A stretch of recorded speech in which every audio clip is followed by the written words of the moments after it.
Thanks for being here. We're going to do a deep dive into MDR, Managed Detection and Response. I'll talk about the agenda in a short while, but just a quick introduction.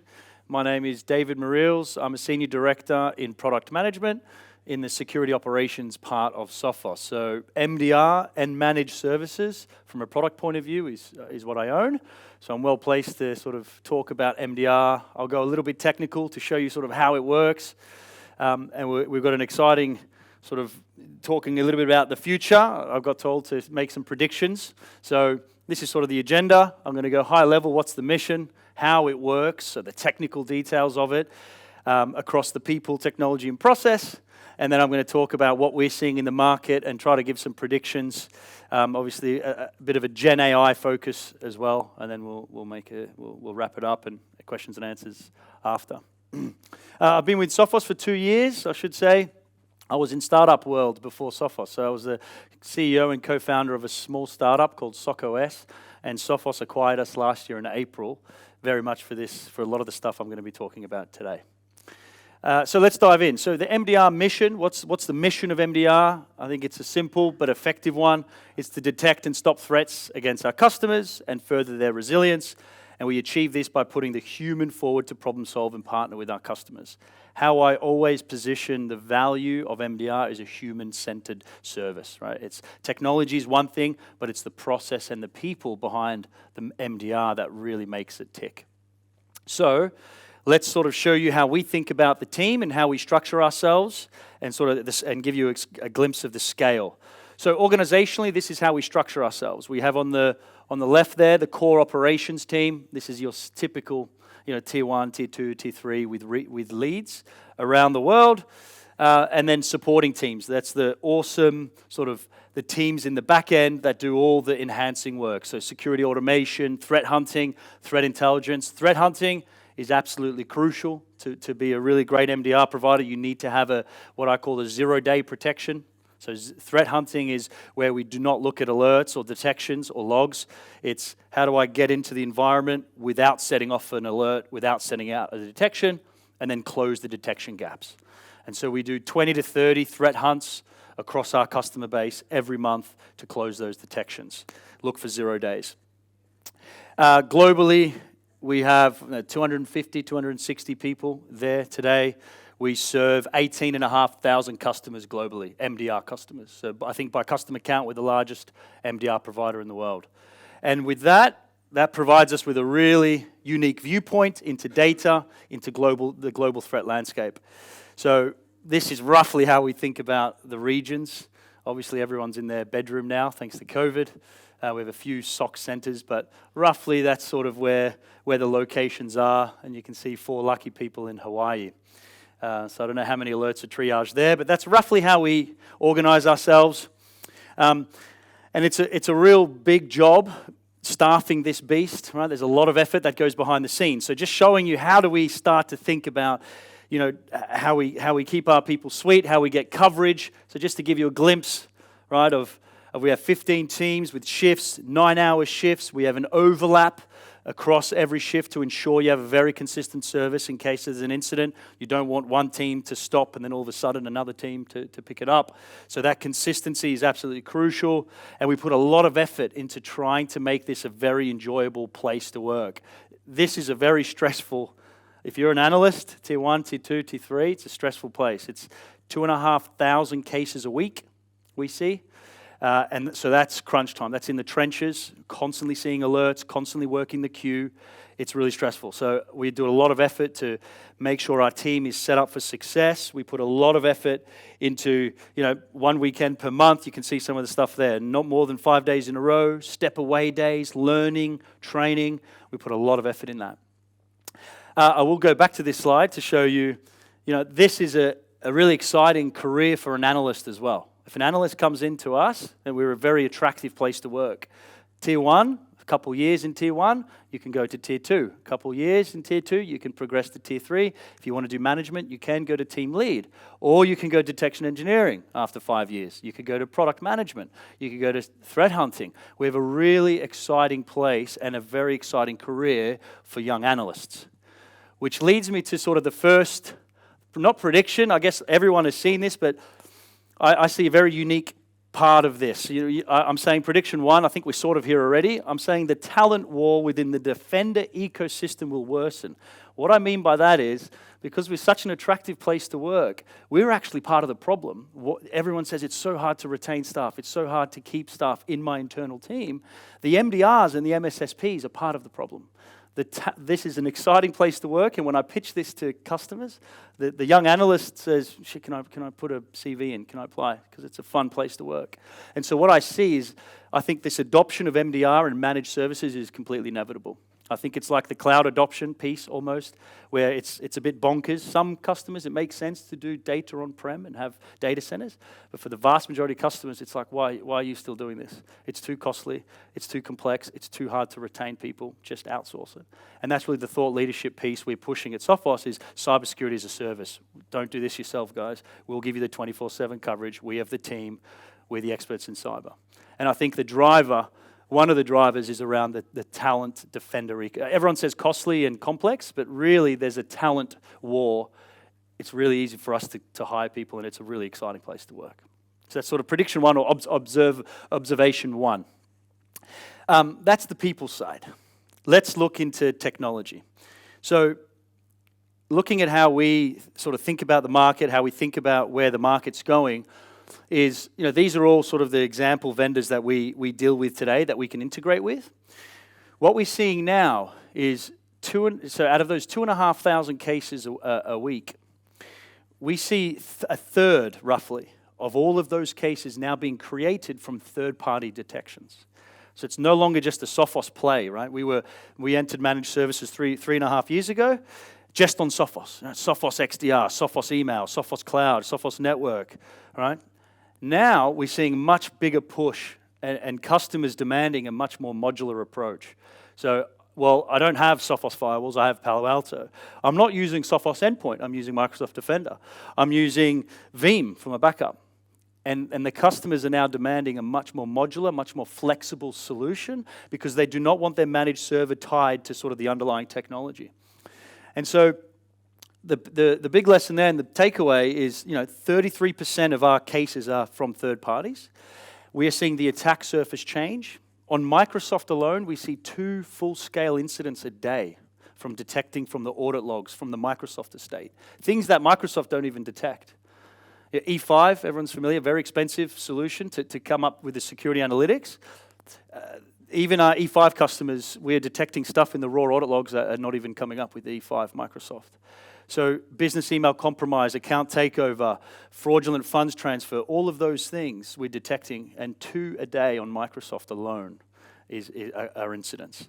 And so the prediction here is we're sort of seeing more of a shift away from the endpoint, and I'm actually going to say not being able to detect and respond across more than just the endpoint is going to be a competitive disadvantage for any MSSP, any MDR.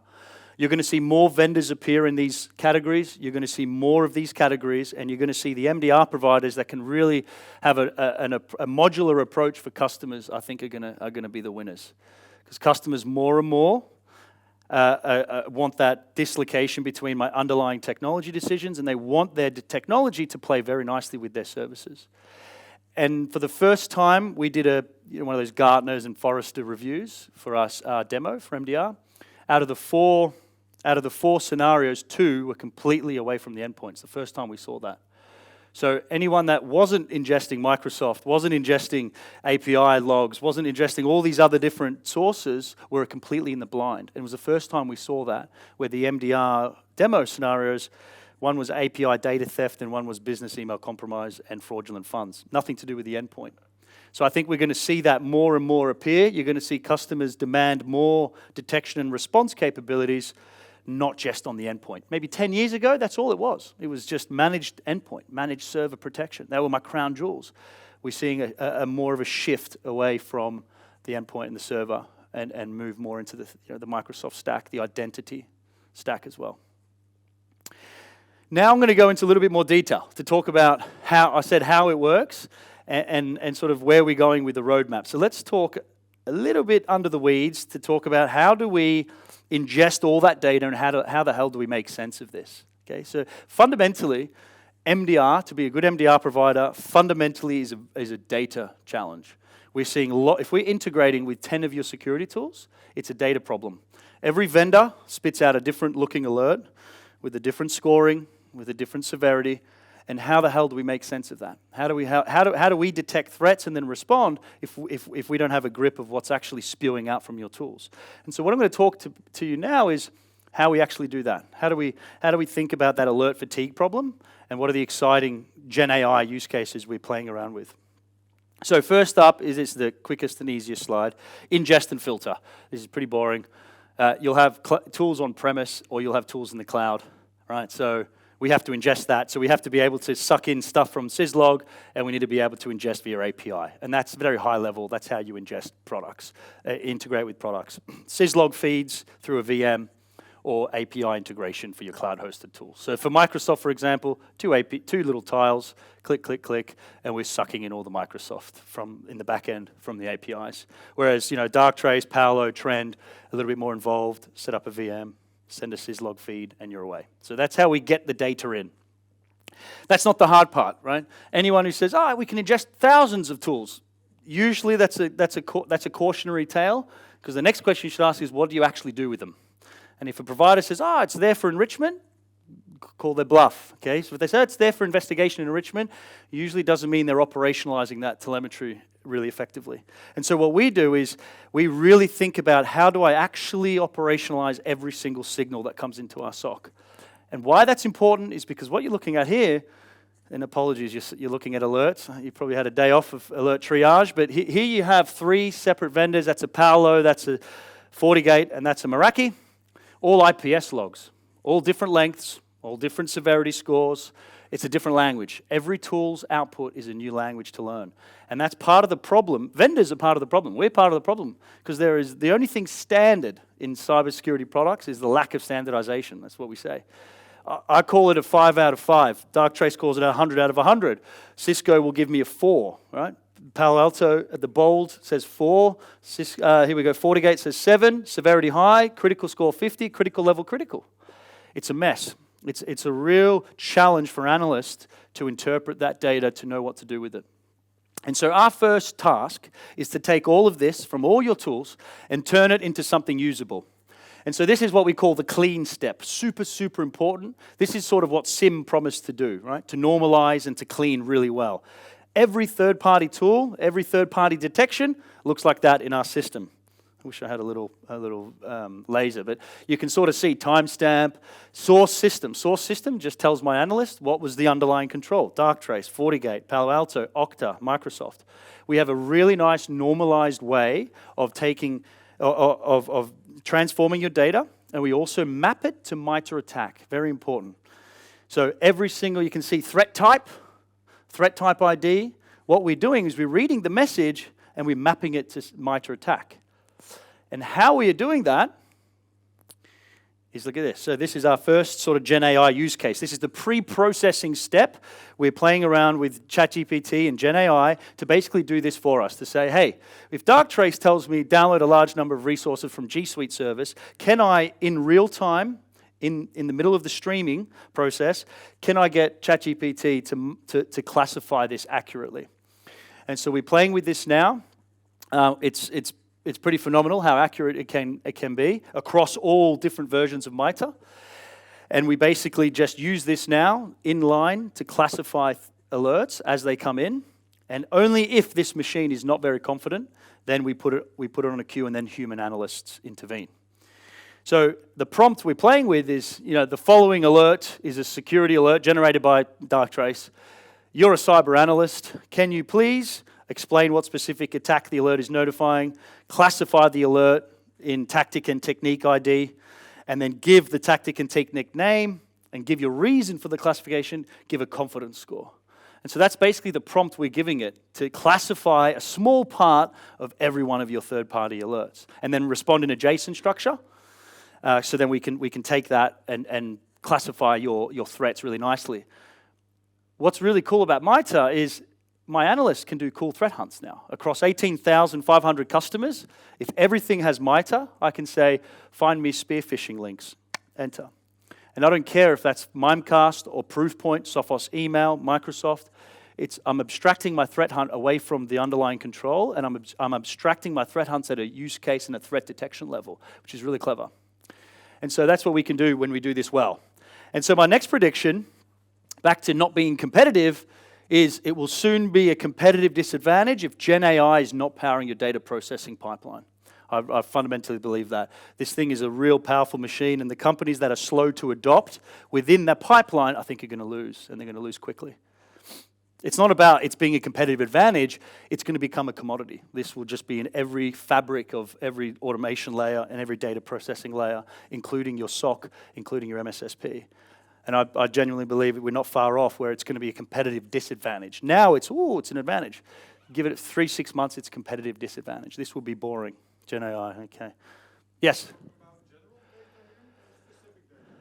Gen AI, like ChatGPT use cases. So this use case is to do with us taking a cyber security alert from your third-party tool, reading the message, right? Reading this.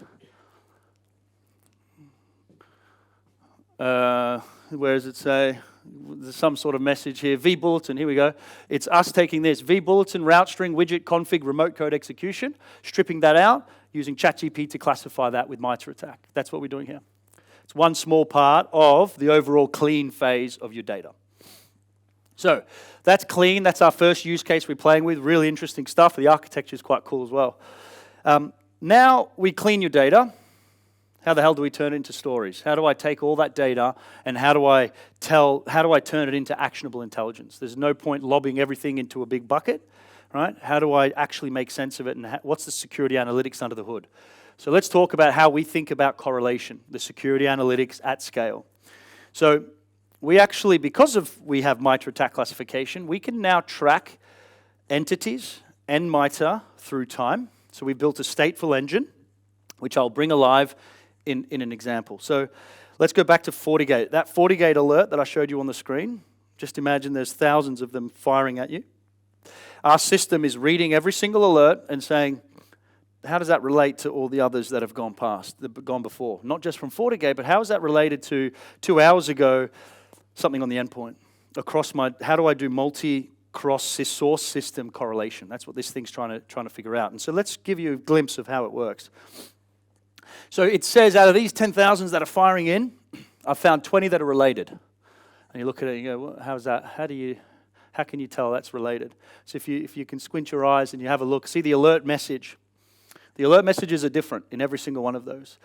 But humans are pretty good with spotting patterns. You can already eyeball them down, right? There's like 6 different alerts, but you can already see vBulletin remote code, Think PHP remote code, Joomla remote, so OpenCMS remote code execution. So someone's trawling for vulnerabilities, right? Exploiting vulnerabilities on your publicly facing web servers. But you're not going to group just because it's the same type of threat, right? The MITRE classification, exploitation for client execution, you can't just group everything with the same technique. You have to go further and say, but is it originating from the same source? And so what you see there in the other column that's highlighted is the external IP address. So it's the same external IP address prodding over a space of 1 hour, and it's all similar type of technique or the same technique. And so this system is very clever. It says, oh, I've got 20 over an hour. It's all the same external. It's all the same technique. Hey, analyst, I think you should look at those 20 as a group rather than one by one by one by one. And so that's our correlation engine. You can see on the right, blocked. So FortiGate hasn't blocked that connection. They've allowed the connection to take place. So now we have a grouping. We have a story. We don't have one by one alerts over your stack. We have a cluster of objects. And my analysts live in this world. We live in a world of grouping of alerts, case-centric rather than detection-centric. And now we have to escalate it. So how do I know which one to send to my analyst? That's the next question. I've grouped alerts. How do I know which one's important? How do I spot signal in noise? And that's where threat detection use cases come in. So if you look down the rules, every single one of these things, you'll notice, again, abstracted away from the underlying control. So the top one, if alerts are grouped together, that is MITRE tactic of persistence, they contains external entities, and they're unactioned, SOPHOS, I want you to monitor that, and I want you to look at that use case. I hope, customers in the room, prospects, MDR providers, you're all looking at that and going, that's, obvious. I definitely want you to look at command and control with external and unactioned. But notice, I don't care if that's Palo Alto or Darktrace or Extra Hop. I don't really care what the control is telling me. Because we've cleaned the data really nicely and we've normalized it, we can write rules abstracted away from the control. And that's why we can do what we do at scale. 18,500 customers plugging in basically whatever the hell they want to. Right? We have to build the connector because we've built a really nice pipeline that can do that at scale. Really clever technology. I always ask the question, but this is a terrible slide to ask the question. I said, would those 20 alerts have triggered an investigation? And it's sort of, the hint is, it's staring at you in the face. Yes, it would, because MITRE technique, exploitation for client execution, and unactioned alerts. I don't care if it's FortiGate or Palo Alto or Cisco Meraki, right? It's exploitation with unactioned alerts, so my analyst is going to go investigate. And the machine is doing all of this, and now an analyst gets pinged and says, hey, there's a case for a customer. They click, and only then will they realize what it is they're looking at. Oh, it's FortiGate. And then they have playbooks and runbooks, because it's firewall. So that's sort of how we do the detection layer. Any questions on that at all? Make sense? I'm amazed that you're receiving 60,000 alerts a day.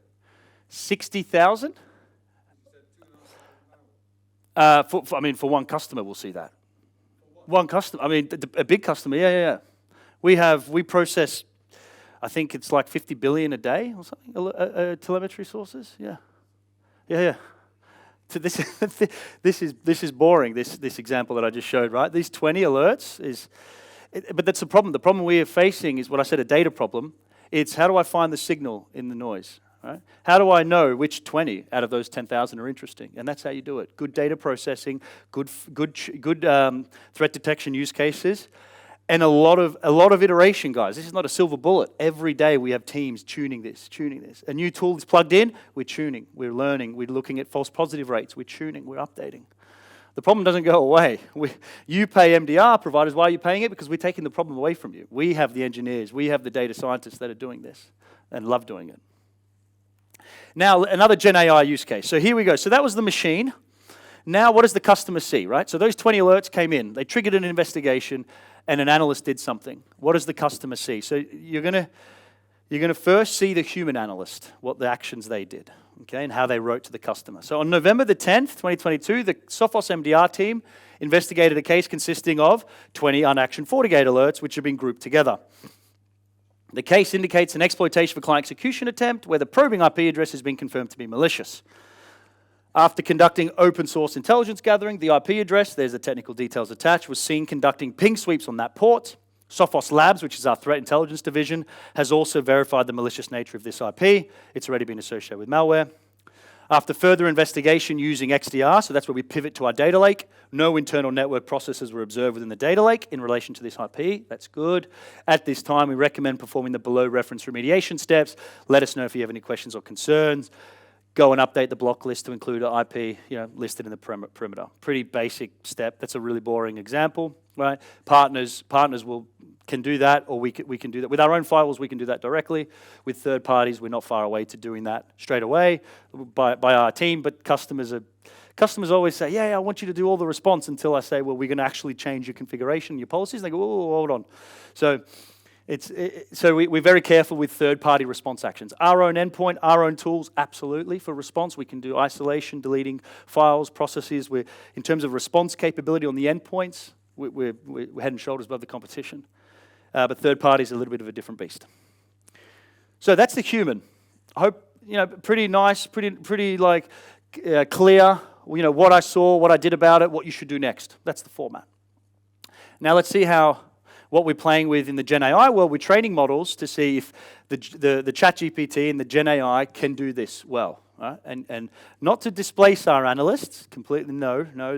This autonomous SOC, right, is not what we're about. We're not going to delete humans. This is all about augmenting what we have, right? So better together. It's operational efficiencies for our SOC. But you'll see in a second there's another use case which I'll talk about. But let's see what the Gen AI analyst, for the same set of data on those 20 alerts, how do they do? So there were 9 alerts of type Joomla, 7 alerts of type vBulletin, 2 alerts of ThinkPHP, 1 alert of ThinkPHP, and 1 alert of Drupal. Not a great start. All these alerts were unactioned by the security tool system, So mitigation actions are required. The alerts indicates that there were attempts to exploit vulnerabilities in various web applications, such as Joomla, vBulletin, ThinkPHP, and Drupal. The alerts were triggered by an external entity with that IP address attempting to communicate with internal entities on the IP address .15.101. The severity of the threat is high. That sounds very bad. As the alerts indicate, there were attempts to execute remote code, which could potentially result in the compromise of target systems. However, it is not possible to determine if these attempts were successful. Not great. The internal entity is under threat, as it was the target of exploit attempts. The infrastructure associated with the IP address should be closely monitored and investigated further. Who prefers the human? Hands up. 3 people, great. The Gen AI is not there yet. It stops short. We're not there yet with replacing a human by any stretch of the imagination. However, this, as part of an XDR product, is interesting. Because now I can sell my platform to a much more junior team, much more inexperienced team. And if 20 alerts are grouped together and comes with this explanation, that's a better start than just 20 alerts. For my sophisticated MDR analysts, this is not good. Right? This sort of helps them, but we're using it in different ways to augment scoring and augment classification to get our analysts to do critical decision thinking quicker. Whereas in XDR world, this is actually helpful. So that gives you a glimpse of where we're going with products, is putting this more into the XDR and the product world. So, and then the last prediction I have, again, competitive disadvantage. My pitch is, and my prediction is, it's going to be a competitive disadvantage if the Gen AI is not powering your data investigation and interpretation for MDR and products. So if you're not using Gen AI to do classification in early stages of your pipeline, and you're not using it to help with interpretation, I think you're in trouble as well. So that's all I had. Let's do a quick summary. First, I think the MDR and MSSP market is going to be inevitable, but a lot of people don't appreciate the real why, and I think a big part of that is talent. It's just so much easier and so much more enjoyable to work in a big SOC than it is for the other defender. I think that's inevitable. The attack surface continues to evolve, right? So that the more attacks on Microsoft, more attacks across network, across cloud. So modularity and flexibility is crucial. So if you're looking at MDRs, look for that. The technology, abstract your technology layer from your managed service. I think that's very important. And then fundamentally, this is a data problem. So my conclusion is it's Gen AI or die for most of these vendors, to be honest. And I think you should be looking at it where it makes sense across every capability pillar you have. So pre-processing, ingestion, investigation, interpretation, and then I've just put it all where it makes sense. Thanks very much. Thanks for listening. And if you have any questions, I'll happy to take them after.